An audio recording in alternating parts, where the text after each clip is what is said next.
Zorko, pozdravljena. Dober dan. Dober dan. Ti si strokovnjakinja, finančna strokovnjakinja in v zadnjem času tudi finančna kovčinja. Povej mi, prosim, kakšna je tvoja funkcija kot finančni kovč? Kaj sploh finančni kovč dela? Ja, zdravo, Polona.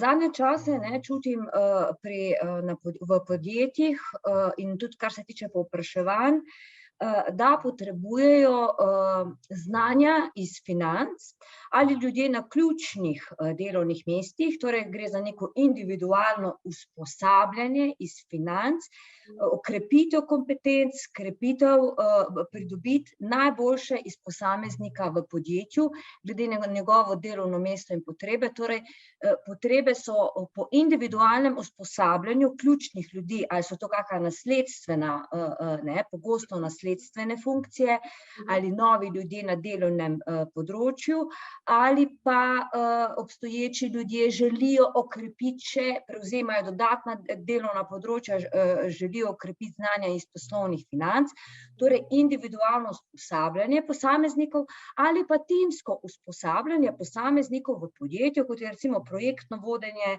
lotevanje investicij, priprave planov, kjer skušam kot finančni kovč, eno je podati dobro prakso, napake, ki se v praksi pojavljajo, drugo pa na podlagi podatkov in procesov podjetja ljudi usmeriti, poslušati, presojati, najboljši del znanj iz njih vzeti, da se najdejo neke nove rešitve za podjetje, ki podjetju pomagajo prilagajanje razmeram v okolju trenutne, ki so, doseganje ciljev, ker marsikaj je potrebno spremeniti v razmišljanju in nekdo, ko pride od zunaj, ima nek neodvisni pogled, in pomagati, da podjetje ustvarja večjo dodano vrednost v teh spremenjenih časih, izpostavi tudi mogoče določene poglede, ki do zdaj niso bili toliko vidni v tistem rednem delovnem procesu.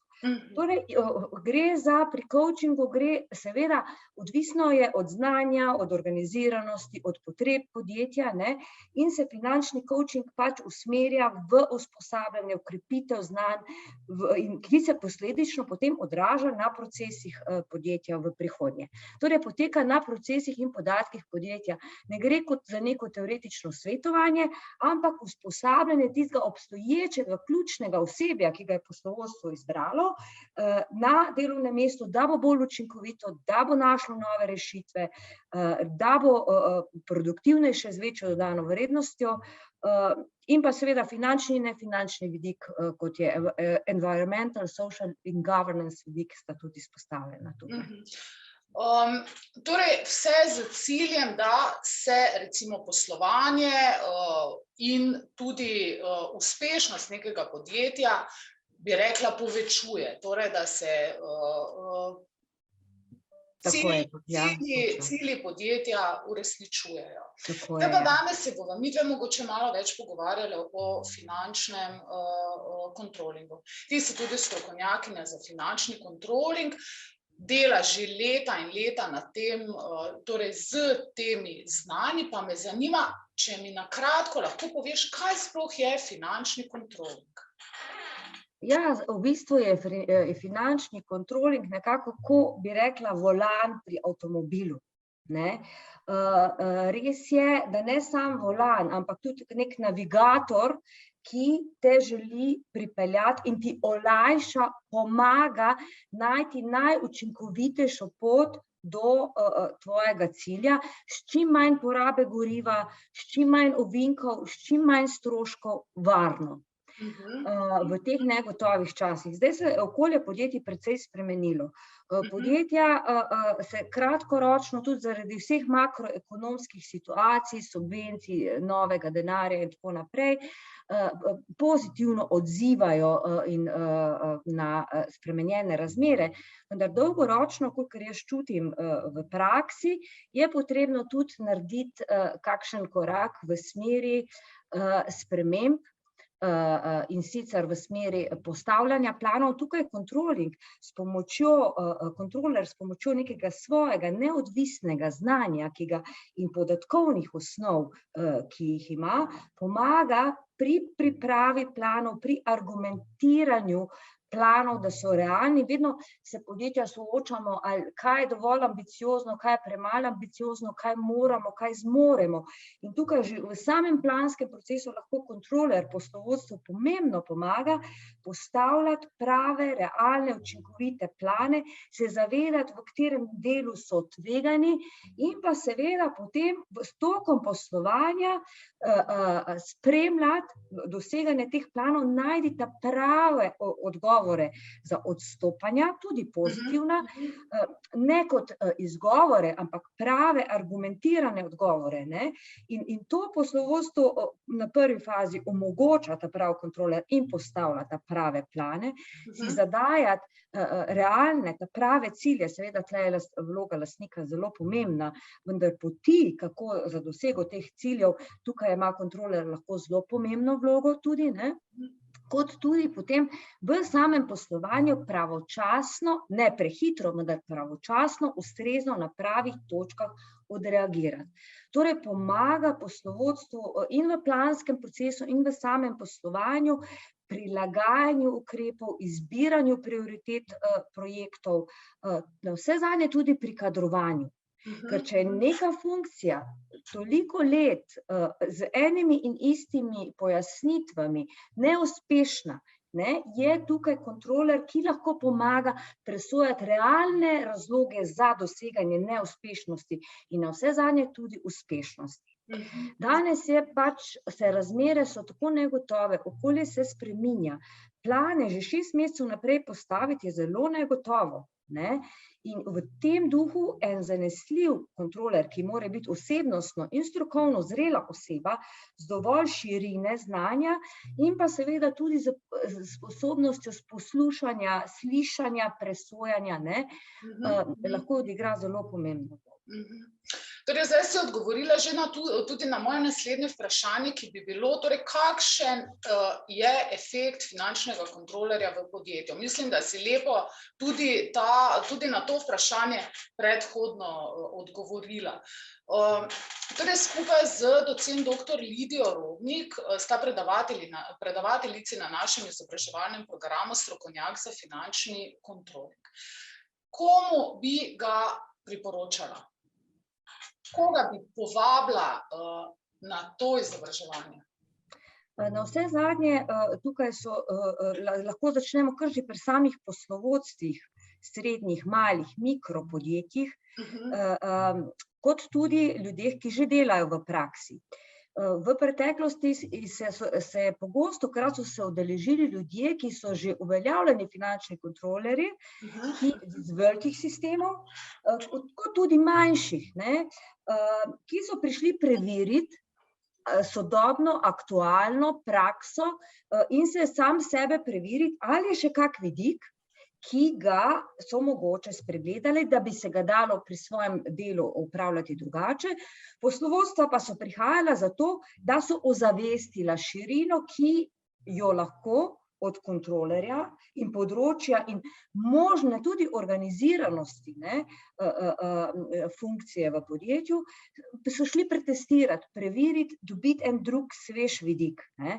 In tudi v končni fazi, če že dobiš potrditev, da se tle gre za izmenjavo izkušenj, za dobre, slabe prakse, ni enoznačnih odgovorov in šablon, ker je vsako podjetje zgodba zase. Tako da in poslovodstva mikro, malih, srednjih podjetij, ki želijo ozavestiti, pridobiti tudi nekaj znanja z tega področja, da potem vidijo ali spremeniti kaj v podjetju ali kaj dodati ali ne, sami finančni kontrolerji, kot tudi ljudje, ki seveda morajo imeti ekonomsko predznanje vnaprej, ne, osnovno ekonomsko predznanje je potrebno, vendar tudi ljudje, ki bodo prevzemali kontroling funkcije ali ki širijo svoje področje v sklopu že obstoječe kontroling funkcije na druge segmente nadzora, so pogostokrat prihajali in so seveda dobrodošli, je program za njih primeren.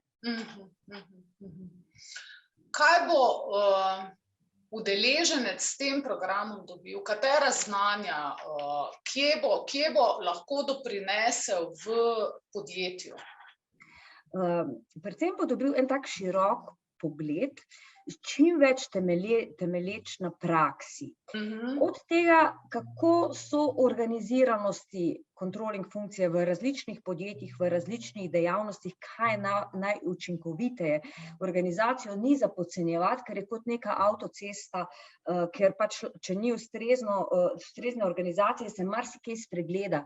Controlling vodi celo do postavljanja pooblastil ostalim funkcijam, ne. Tako da praksa z vidika organizacijskega vidika, tudi odnosa do deležnikov, lastnikov, enotirni model upravljanja, pa kar je ključno, spoznavanje gonilcev vrednosti v podjetju, kaj kreira vrednost v podjetju, katere cilje postavljati glede na panogo, velikost, ne, da ni preveč, ni premalo, da je celota, kateri indikatorji, key performance indicators, ne, so tisti, ki jih pri spremljanju, ki jih mora kontrola tekoče sproti spremljati, kateri dejavniki vplivajo na te key performance indicators, do navsezadnje, kako naj se planski proces pripravi, kako je strukturiran. Gledano zelo enostavno z vidika prakse. Predstavljeni so različni pristopi, tudi priprave finančnih, poslovnih planov, napake, dobre izkušnje drugih, kot tudi pogled na obračunski del spremljanja teh planov med letom, z opozorilom, da manj je več. In kaj je tisto ključno, kar mora posameznik spremljati. Seveda, tle je tudi dodan, kolegica dr. Robnikova je dodala tudi ta stroškovni vidik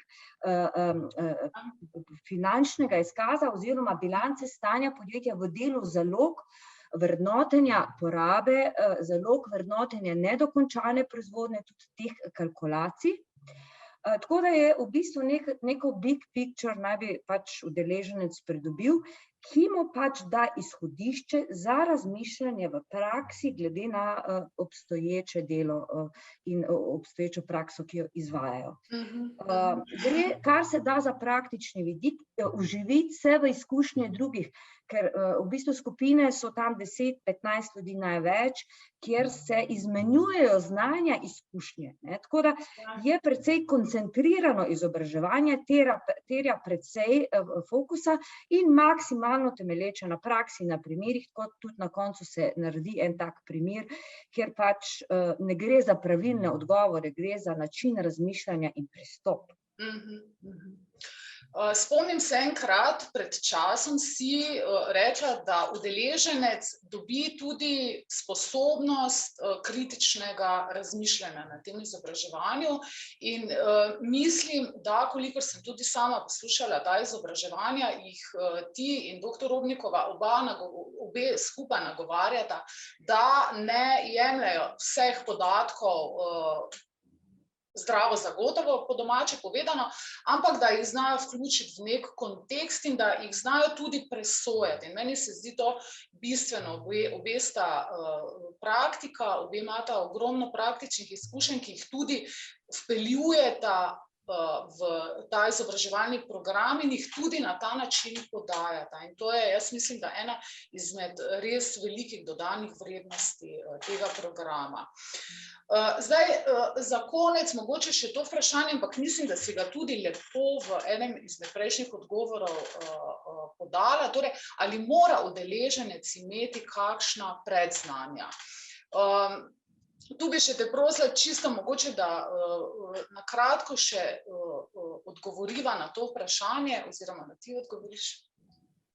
Ja, zagotovo vsaj osnovno razumevanje ekonomskih kategorij, osnove financ, razumevanje bilance stanja, izkaza poslovnega izida, obratnega kapitala, denarnih tokov, zagotovo to osnovno razumevanje je potrebno, ker je drugače prekoncentrirana vsebina preveč naenkrat. Seveda lahko nekdo riskira in gre tudi brez tega znanja, ampak bo zelo težko oziroma terja veliko vzporednega dela in priprav in discipline. Ne, tako da ne bi zapirala vrata, ampak udeleženec dobi na usposabljanju, na tem praktičnem usposabljanju, jaz to bolj usposabljanje rečem kot izobraževanje, ne, zaradi načina dela na praksi, udeleženec dobi toliko, kolikor je pač sam aktiven in pripravljen dobiti. Bolj je aktiven, bolj sodeluje, bolj sprašuje, bolj se izpostavi, več dobi. Tako da tisti, ki pač tiho sedi, seveda se spodbuja vsakega k udeležbi, ampak vsak pridobi toliko, kolikor pač je pripravljen pridobiti iz tega izobraževanja. Ker bom rekla tako, ni enoznačnih odgovorov, tudi v eni glavi ni vse, tako da nekih odgovorov, recimo, ki jih jaz tudi ne poznam, jih preverim, jih naknadno podam, razmislim o njih, tako da je ta zadeva res nekako, torej se ne zaključi usposabljanje z zadnjo delavnico, ampak je možna ta izmenjava znanj tudi še neko obdobje potem, seveda ne. In se vsaka beseda zagotovo ne zaračunava, ampak skuša pomagati udeležencem, tako da dobijo, kolikor so pač pripravljeni imeti, in osnovno znanje je zagotovo zelo koristno imeti prej. Krasno. Nadja, jaz bi s tem končala najin pogovor. Najlepša hvala, da si vzela čas. Hvala tudi tebi, Polona, pa Petri. Da si tako lepo zgoščeno povedala, zakaj na našem usposabljanju strokovnjak za finančni kontroling gre. Hvala še enkrat in se vidimo 3. marca.